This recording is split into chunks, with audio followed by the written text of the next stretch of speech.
Angela settled a pair of reading glasses on her nose, leaned both elbows on the table, and examined the plans, cooing with approval. "What a gorgeous dress! I love a fishtail, don't you? Sarah will look stunning." She sat back. "Now, tell me about the cake. That's your department, isn't it? What are you going to make? Sponge cake? Fruit? How many tiers? I bet you can't wait to start." Libby avoided her friend's eye. "They want cheese."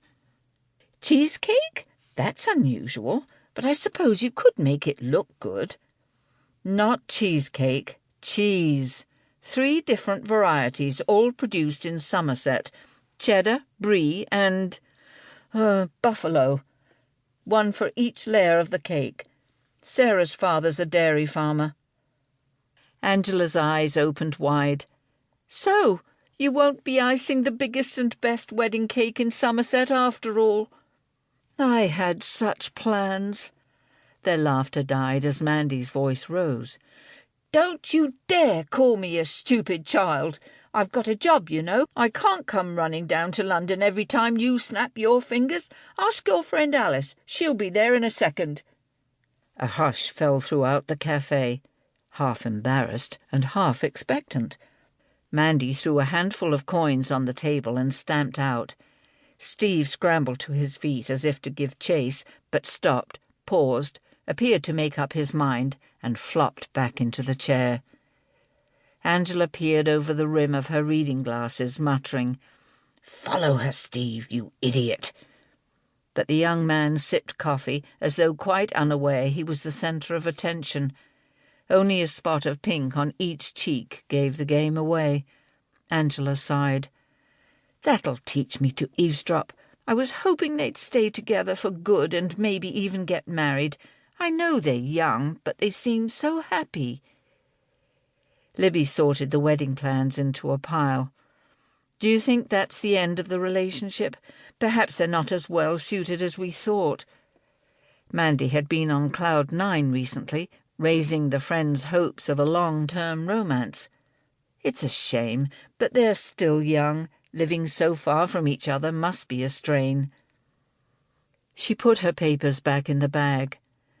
"I remember Alice. Very glamorous, and a musician like Steve. Maybe she's a better match for him. But I'm sorry for Mandy. It seems her heart's about to be broken." Angela rearranged packets of sugar in the flower-painted china container. "Look at us, worrying about Steve and Mandy as if they're our children."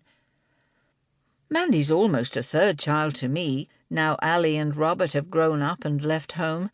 She's tidier around the house than they were, though." Angela looked thoughtful. "I never had children of my own. Didn't think I had maternal instincts until Steve's motorbike accident. That hit me for 6. "You were like a tiger with her cub," Libby recalled, "and you spent every day at the hospital until you were certain he'd recover." Angela laughed. "I suppose you never stop wanting to look after them, do you?" The excitement died away. The cafe returned to its normal state of soporific calm, and Bear rested his head on Libby's lap, eyes pleading for treats. As she tickled his favourite spot, just behind a front leg, Angela's phone rang. She made an apologetic face. "Sorry, do you mind if I take it? It's the verger. I expect he's calling about my shift this afternoon." Angela worked in the Cathedral as a volunteer guide. She answered the phone with a cheery "hello," but the smile froze on her face. Colour drained from both cheeks, leaving Angela pale and shocked. Her lips moved, but no sound came. Her eyes flickered. Libby put out a hand, afraid her friend was about to faint, but Angela recovered enough to talk. "Are you sure? It can't be true. I mean, it was only yesterday." Her hand shook and the phone fell, spinning and rattling, onto the floor. "Is everything okay?"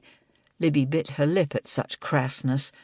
What a stupid thing to say when it was obvious things were very far from okay. Angela was mumbling, shaking.